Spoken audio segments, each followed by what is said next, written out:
আজকে আমরা খুব মজার একটা শব্দ শিখব যেটা মানুষের একটা অদ্ভুত স্বভাবকে বোঝায়। আচ্ছা, মানুষের এই অদ্ভুত স্বভাবটা বোঝার জন্য চলেন একটা ছোট্ট গল্প দিয়ে শুরু করি।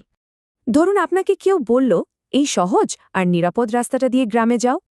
কিন্তু ভেতর থেকে কে যেন বলল, না, আমি ওই লম্বা কঠিন রাস্তা দিয়েই যাব।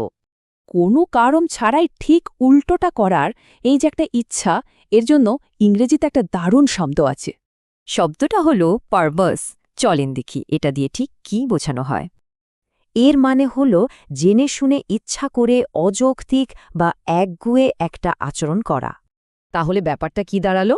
এটা একই সাথে জেদি আবার অযৌক্তিকও বটে। এখানে দেখুন, ম্যানেজার জেনে শুনে বাজারের অবস্থাটা উপেক্ষা করলেন।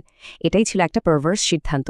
এই ক্ষেত্রে কোনো কারণ ছাড়াই সবচেয়ে কঠিন রাস্তাটা বেছে নেওয়া হলো একটা পারভার্স কাজ। আর এই উদাহরণে তার আপোষ না করার জেদটা ছিল একটা ইচ্ছে করে দেখানো অসহযোগিতা। এই ধরনের আচরণ বা স্বভাবের কিন্তু একটা নামও আছে।